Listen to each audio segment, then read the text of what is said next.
नमस्कार, स्वागत है आपका मंडे मॉर्निंग लेकर हम हाजिर हैं पावर ब्रेकफास्ट। आपके साथ मैं हूं नेहा आनंद। फटाफट देख लेते हैं अंतर्राष्ट्रीय बाजार से हमारे मार्केट्स के लिए किस प्रकार के संकेत हैं। तो शुरुआत तो कुछ बहुत अच्छी होती दिख नहीं रही है क्योंकि एसजीएक्स निफ्टी थोड़ा सुस्ती लेकर खुला है। 66-67 अंकों की कमजोरी यहां दिख रही है। बाकी एशियन मार्केट्स पर नजर डालें, निके ने टॉपिक्स ने कुछ सुस्त शुरुआत की है। निके 181 अंक कमजोर ट्रेड करता हुआ दिखाई दे रहा है। इसके अलावा हमने देखा कॉस्पी की कुछ सपाट सी शुरुआत होती हुई नजर आई और फिलहाल हम देख रहे हैं फ्लैट टू पॉजिटिव टेरिटरी में है। ऑल इन ऑल कुछ कमजोर सुस्ती शुरुआत देखने को मिली है। डाउ नैस्डैक फ्यूचर्स की बात करें तो यहां पर हमने नेगेटिव टेरिटरी में ओपनिंग होते हुए देखी। 75 अंकों की कमजोरी डाउ फ्यूचर्स में दिख रही है। तो नैस्डैक फ्यूचर्स की बात करें 19-20 अंकों की कमजोरी यहां भी हावी है। कमोडिटी बाजार में भी कुछ मिक्स पैक सा ही ट्रेड है। सोने चांदी की बात करें तो एक बार फिर से सुस्ती काबिज होती हुई नजर आई है। और कच्चे तेल की अगर बात करें तो यहां पर भी हमने कुछ मिक्स पैक और ऊपरी स्तरों से थोड़ा प्रेशर ही बनता हुआ देखा। एक छोटे दायरे का ट्रेड ही फिलहाल नजर आ रहा है। ब्रेंट $103 के करीब कर रहा है कारोबार। क्या कुछ हुआ है बीते हफ्ते अंतर्राष्ट्रीय बाजारों में और आज किन ट्रिगर्स पर रखनी है नजर, सब पर बात करने के लिए मेरे सहयोगी दीपांशु जुड़ चुके हैं हमारे साथ। Deepanshu, good morning. जरा बताइए आज कैसे संकेत है? बहुत डरावने नहीं लग रहे लेकिन कोई उम्मीद भी नहीं दिख रही। उम्मीद इसलिए भी नहीं है क्योंकि बहुत बड़ा हफ्ता है। इतना बड़ा हफ्ता है इस समय ग्लोबल मार्केट्स के लिए कि थोड़ा कॉशन आना जरूरी भी है एक तरह से बाजार से। तो उतना बॉयंसी आपको इस समय नहीं दिखेगी क्योंकि देखिए क्या क्या होने वाला है इस हफ्ते। 27 तारीख को फेड की बैठक है। 0.5% की गिवन है। कुछ अभी भी मान रहे हैं 1% हो सकता है, बट ये माना जा रहा है कि 0.5% की ही रेट हाइक होगी। इसके अलावा देखिए तो सभी बड़ी आईटी कंपनीज के नतीजे आने वाले हैं। Microsoft, Apple, alphabet, Meta, Amazon, ये सभी अपने नतीजे जारी करेंगे। इनफैक्ट S&P 500 की 1/3 यानी कि 225 कंपनीज के नतीजे सिर्फ और सिर्फ इसी हफ्ते आने वाले हैं। तो फेड और नतीजों के लिहाज से बहुत ही बड़ा हफ्ता है। हमारे बाजारों के लिए भी ढेरों नतीजे आएंगे और साथ ही मंथली एक्सपायरी भी है। तो आप देख सकते हैं कितने इंपॉर्टेंट इवेंट्स हैं।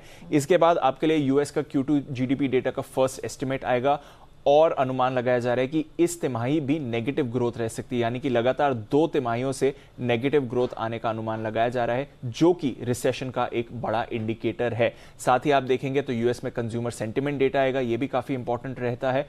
और यूरोप का भी इन्फ्लेशन और जीडीपी डेटा दोनों आने वाला है। तो डेटा और नतीजों के लिहाज से साथ ही पॉलिसी के लिहाज से बहुत ही बड़ा हफ्ता है, इसलिए थोड़ा आप कॉशन इस समय बाजार में देख रहे हैं।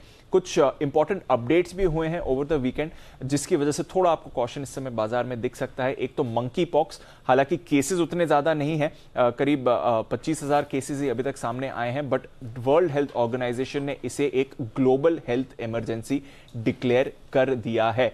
आखिरी global health emergency of course हमने कोविड की देखी थी, जो जनवरी 2020 में की गई थी। तो 2 साल में दूसरी हेल्थ इमरजेंसी आपके सामने आ रही है, इस पर रखनी है नजर।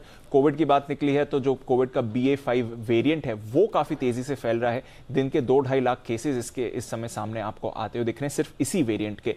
और साथ ही हमने देखा ऑफ कोर्स यूक्रेन और रशिया के बीच में जो ग्रेन डील होनी थी वो तो फ्राइडे को हो गई, पर फिर सैटरडे को वहीं पर उसी पोर्ट पर, ओडेसा पोर्ट पर रशिया की गोलीबारी हुई है, मिसाइल अटैक्स हुए हैं। फिलहाल माना जा रहा है कि डील जो एक्सपोर्ट्स की थी वो अभी भी बरकरार रहेगी, पर एक डर है कि शायद आगे जाकर यहां पर प्रॉब्लम फिर से ना आ जाए। तो ये कुछ इंपॉर्टेंट अपडेट्स हैं और काफी इंपॉर्टेंट इवेंट्स हैं, जिससे पहले आप देख रहे हैं कि बाजार थोड़े कॉशियस होते हुए दिख रहे हैं।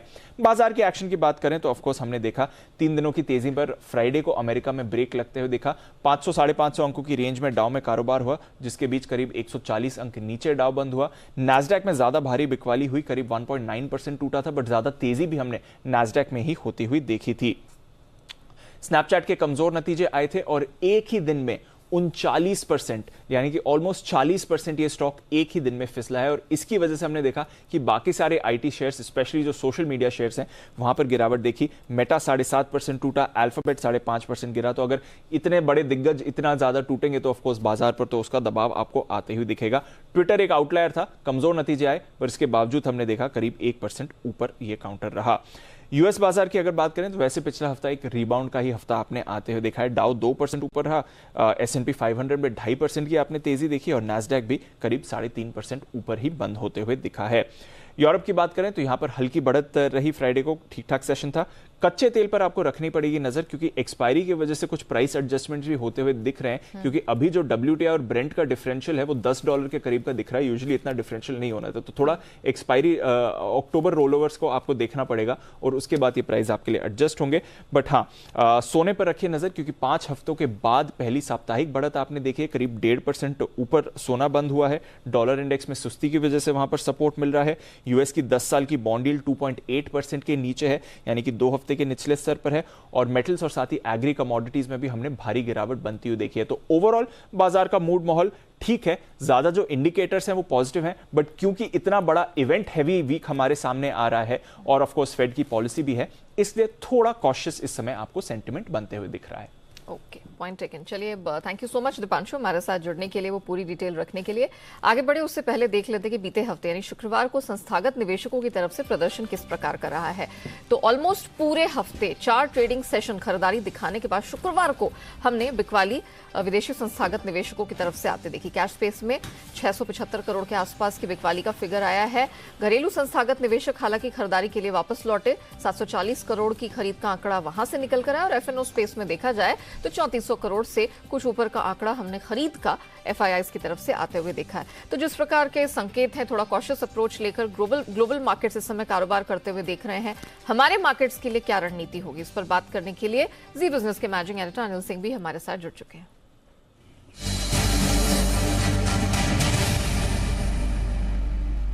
Sir good morning. Monthly expiry में प्रवेश कर चुके हैं, मिले जुले से संकेत हैं। सर बताइए, निफ्टी बैंक निफ्टी कैसे ट्रेड करें, क्या लेवल्स होंगे? Good morning. यहाँ देखिए मिले जुले संकेत थोड़ी प्रॉफिट बुकिंग अमेरिकी बाजारों में आती हुई दिखी और 5 दिन तक लगातार खरीदारी करने के बाद एफआईआई की तरफ से भी कैश मार्केट में थोड़ा बिकवाली का आंकड़ा है। हालांकि वायदा कारोबार में उन्होंने अच्छी खरीदारी की है, तो ऐसे में गैप डाउन खुलने के बाद निचले स्तरों पर बाजार को सपोर्ट मिलता हुआ दिखेगा। ट्रेंड ऊपर की तरफ का ही है और नतीजों के लिहाज से देखें तो नतीजे काफी मिले जुले हैं। यहाँ रिलायंस के नतीजे कमजोर हैं, वहीं सामने आईसीआईसीआई बैंक बड़ा मजबूती से नतीजे देते हुए नजर आया है। इन्फोसिस और कोटक महिंद्रा बैंक मिले जुले थे, यानी कि आपके पास सारी हैं खबरें, अच्छी भी हैं थोड़ी कम अच्छी भी। और ग्लोबल मार्केट्स के हिसाब से हम जो आज चलने लगेंगे तो थोड़ा नीचे एक बार खुलने के आसार तो कोई डाउट नहीं है। वहां से हम रिकवरी करने की कोशिश करेंगे और जो रिकवरी करने के लिए सबसे बढ़िया जगह है वो है 16,525 से 16,625। इस रेंज में आने पर हल्की की खरीदारी की जा सकती है। और क्योंकि हम आज मंथली एक्सपायरी वाले हफ्ते में प्रवेश कर रहे हैं, तो अब अगला इंपॉर्टेंट सपोर्ट जो बाजार को मिलेगा वो 16,475 से 16,525 की रेंज का होगा। इमीडिएट सपोर्ट आज के लिए 16,575, 16,625, इस पर आपको नजर रखनी है। जहाँ तक ऊपरी स्तरों का सवाल है, 16,750 से 16,825 की रेंज ऊपरी स्तरों पर प्रॉफिट बुकिंग का काम करेगी। इस रेंज में आने पर बाजार में आपको प्रॉफिट बुकिंग करनी चाहिए। बैंक निफ्टी का जहाँ तक सवाल है, खरीदारी करने की राय होगी अगर गैप से नीचे खुले। हालांकि लेवल थोड़े से दूर के हैं, 36,275 से 36,350, ये वो रेंज है जहाँ पर बैंक निफ्टी आपको सपोर्ट देते हुए नजर आएगा। और ऊपरी स्तरों पर बैंक निफ्टी पर 36,825 से लेकर 36,975 की रेंज ऐसी होगी जहाँ पर आपको प्रॉफिट बुकिंग आती हुई दिखेगी। तो इस पर आपको फोकस करना है, जहाँ पर ध्यान रखना है। जी, point taken sir, thank you so much हमारे साथ जुड़ने के लिए, बताने के लिए कि किस तरह की सावधानी बरतनी है और कैसे रेंज प्ले से हम यहाँ पर कारोबार करके चल सकते हैं। लेवल्स रिपीट कर देती हूँ। निफ्टी में सर के अनुसार 16,575 और 625 वो एक सपोर्ट रेंज का काम करेगी। अपर बैंड 16,750 से 825 तक एक्सटेंड करता हुआ दिखा है। ये एक रेंज है जिसमें निफ्टी में कारोबार करने का मौका मिलेगा। वहीं बैंक निफ्टी में 36,275 से 350 ये आज एक महत्वपूर्ण सपोर्ट रेंज का काम करेगी। अपर बैंड 36,825 से 975 का बनता दिख रहा है। आइए अब जान लेते हैं कि खबरों के दम पर किन स्टॉक्स और सेक्टर्स में रहेगा एक्शन। जून तिमाही के भी नतीजे बहुत सारे निकल कर आए हैं।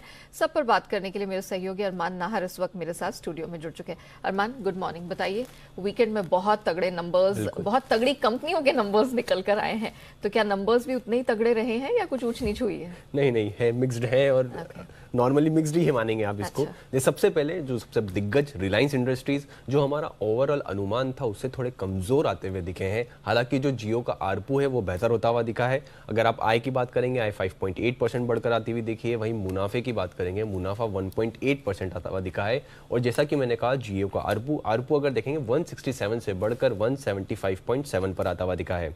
आईसीआईसीआई बैंक जो हमारा अनुमान था उससे बेहतर नतीजे आते हुए दिखे हैं। एनआईआई लगभग 20.8% बढ़कर आई है। वहीं आप निम्स देखेंगे तो निम्स लगभग फ्लैट रहे हैं। और अगर लोन ग्रोथ देखेंगे, लोन ग्रोथ भी लगभग 22% बढ़कर आती हुई दिखी है। और प्रोविजंस जो है, प्रोविजंस में लगभग आपको 60% का कट देखा गया है।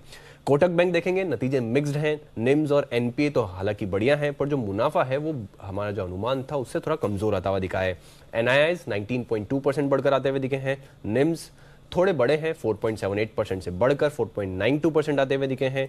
और अगर आप प्रोविजंस देखेंगे, प्रोविजंस में भी अच्छा खासा कट देखा गया है। 96.7% का कट आपको प्रोविजंस में देखा गया है। इन्फोसिस अगर आप नतीजे देखेंगे तो वो मिक्स्ड है। जो रेवेन्यू हालांकि जो बेहतर है, पर अगर मुनाफे की बात करेंगे, मुनाफा हमारा जो अनुमान है उससे थोड़े कमजोर आता हुआ दिखा है।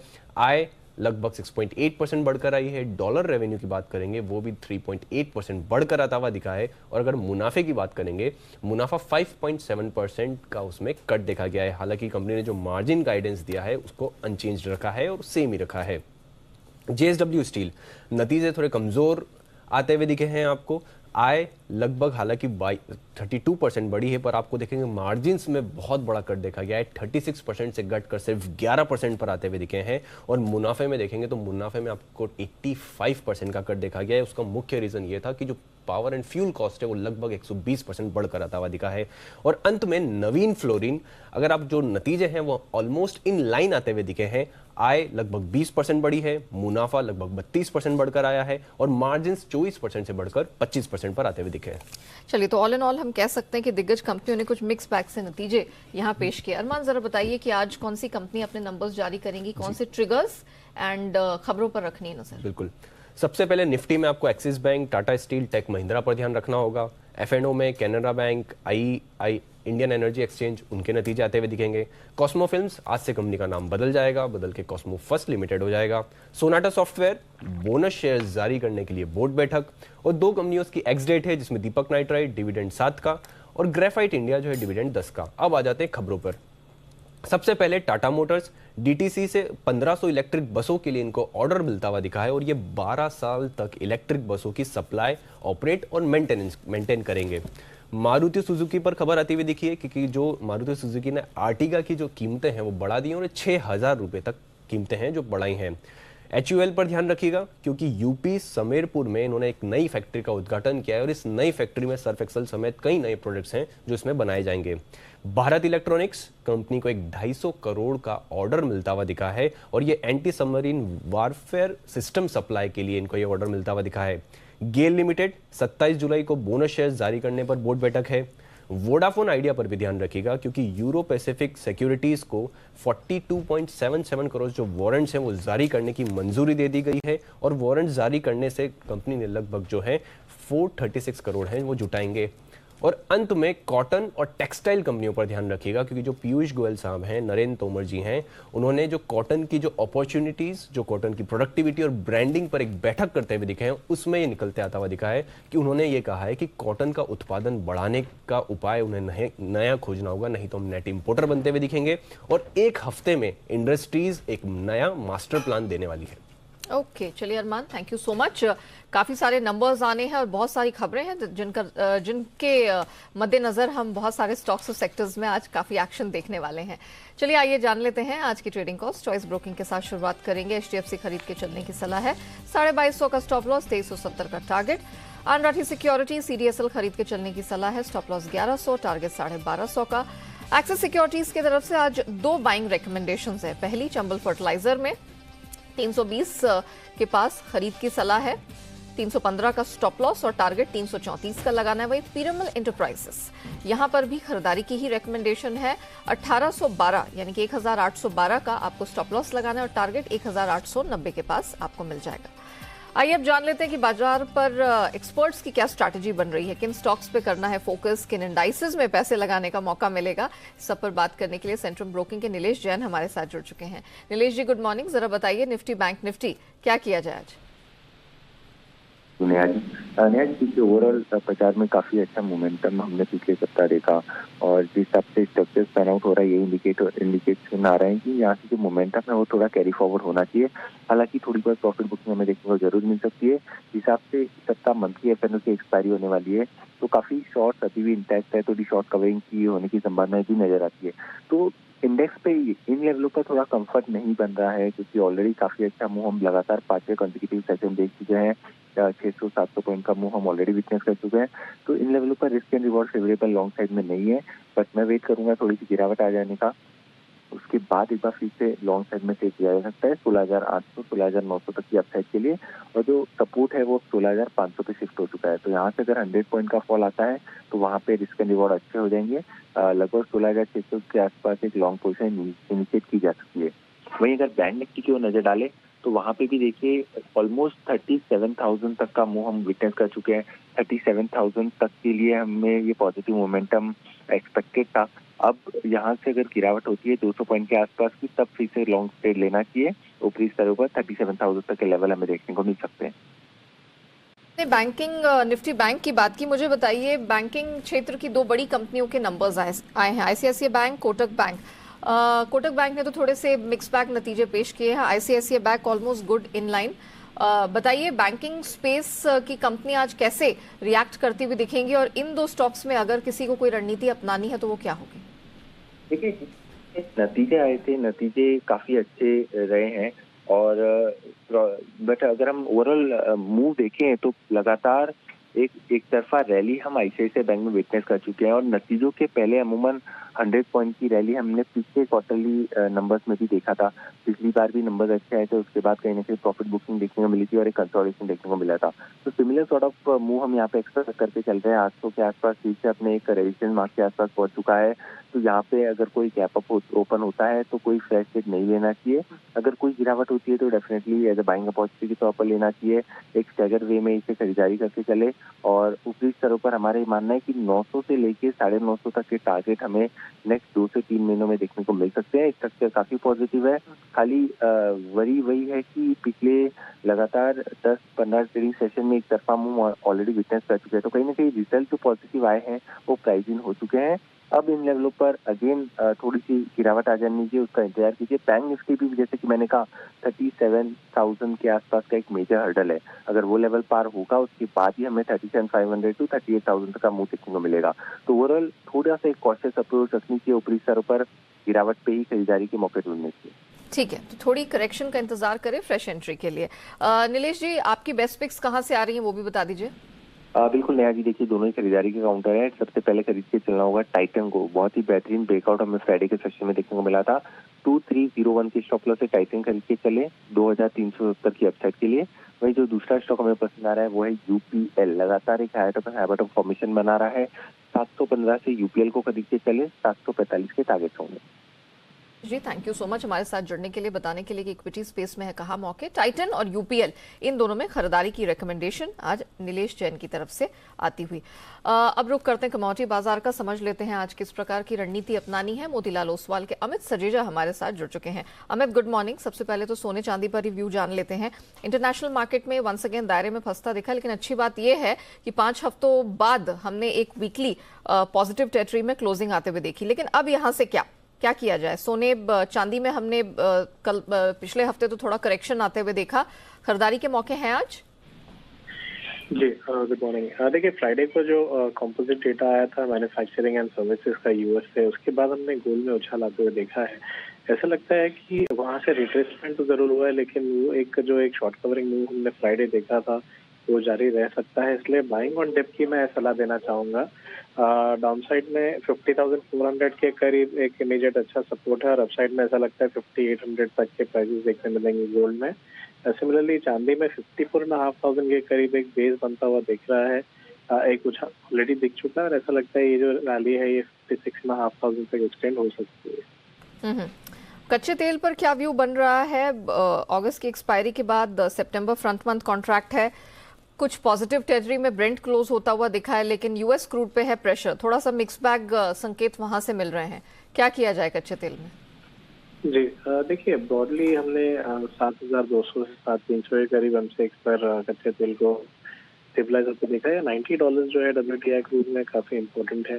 जब तक ये लेवल होल्ड कर रहा है तब तक जो टिप पे उछाल आता रहेगा, यानी बाइंग ऑन टिप की रणनीति अपनी जा सकती है। 7400 से 7450 के करीब एक इम्पोर्टेंट सपोर्ट जोन है। इंट्राडे बेसिस 7550 इम्पोर्टेंट है, वहां पर बाइंग करके चला सकता है और ओवरऑल 7800 तक का एक शॉर्ट टर्म टारगेट लेके चला जा सकता है। ओके, साथ ही मेटल्स पर अपनी रणनीति बता दीजिए, क्योंकि हमने इसको पूरे मार्केट के थोड़ा विपरीत ट्रेड करते हुए देखा। शुक्रवार को पॉजिटिव क्लोजिंग रही, आज भी हम यूएस कॉपर फ्यूचर्स को देखें तो हरे निशान में ही है। तो क्लियरली एक के बाद एक जो माइनिंग जायंट्स के नंबर्स आ रहे हैं वो इसी तरफ इशारा कर रहे हैं कि आगे जाके एक सप्लाई टाइटनेस दिखेगी। क्या माना जाए, बॉटम बन गया है, खरीदारी बनती है? जी, इमीडिएट तौर पे कहा जा सकता है कि इमीडिएट बॉटम एल्यूमिनियम और कॉपर में बन गया है। और एल्यूमिनियम मुझे फिलहाल जो है एक टॉप की तरह नजर आ रहा है, जहां पर डोमेस्टिक मार्केट में 215 से 218 तक के लेवल देखने मिल सकते हैं और हो सकता है कि रैली 224 तक भी एक्सटेंड हो जाए। तो एल्यूमिनियम को एक टॉप की तरह लिया जा सकता है बेस मेटल्स कॉम्प्लेक्स में। Point taken. चलिए Amit, thank you so much हमारे साथ जुड़ने के लिए, बताने के लिए कि नॉन एग्री स्पेस में कहां है कमाई के मौके। आइए बात करते हैं FIR यानी FII इन्वेस्टमेंट रिपोर्ट की। देख लेते हैं कि फॉरेन ब्रोकरेजेस ने किन स्टॉक्स में दर्ज किए FIR। शुरुआत करेंगे अल्ट्राटेक से। अल्ट्राटेक पर नोमुरा की खरीद की सलाह है, टारगेट हालांकि काटा है उन्होंने, 8000 कर दिया है, नया टारगेट है। मॉर्गन स्टैनली ओवरवेट का स्टैंस है, टारगेट 8800 का है। गोल्डमैन सैक्स खरीद की सलाह, टारगेट बढ़ा दिया है 6600 से बढ़ाकर अब नया टारगेट 7040 का कर दे। जबकि जेफरीज भी खरीद की सलाह दे रहे हैं, टारगेट इन्होंने भी बढ़ा दिया है 6550 से अब 6760 है नया टारगेट। JSW स्टील की बात करते हैं। ब्रोकरेजेस नंबर्स आने के बाद जेफरीज ने अंडर परफॉर्म का स्टैंस दिया है, टारगेट घटा के 385। नोमुरा रिड्यूस स्टैंस है, टारगेट हालांकि थोड़ा बढ़ाया है 548 नया टारगेट है। जेपी मॉर्गन न्यूट्रल आउटलुक है 610 के टारगेट के साथ। सिटी न्यूट्रल स्टैंस लेके चल रहे, टारगेट इन्होंने हल्का सा बढ़ाया, अब नया टारगेट 600 का है। रिलायंस पर मॉर्गन स्टैनली ओवरवेट का आउटलुक बरकरार रखे हुए, टारगेट थोड़ा रिड्यूस किया है 3015 के आसपास का नया टारगेट है। गोल्डमैन सैक्स खरीदारी की रिकमेंडेशन बरकरार है, टारगेट इन्होंने ट्रिम किया है 3240 से अब 3225 नया टारगेट है। मैक्वारी अंडर परफॉर्म का स्टैंस बरकरार है, टारगेट बढ़ाकर 2000 कर दिया है। सिटी बाय की खरीदारी बरकरार है, टारगेट 2810 का है। HSBC होल्ड की पोजीशन बरकरार है, टारगेट बढ़ाकर 2580 कर दिया। और अंत में जेफरीज खरीदारी की रिकमेंडेशन बरकरार है और टारगेट भी बढ़ा दिया है, पहले 2900 का टारगेट है, अब इसे बढ़ाकर 2960 कर दिया है। चलिए इसी के साथ पावर ब्रेकफास्ट को हम यहीं रैप अप करते हैं, लेकिन बने रहिएगा आप जी बिजनेस के साथ। ब्रेक के बाद हम आपके लिए लेकर आएंगे ट्रेडर्स डायरी, जहां आपको मिलेंगे आज के लिए 20 दमदार ट्रेडिंग आइडियाज।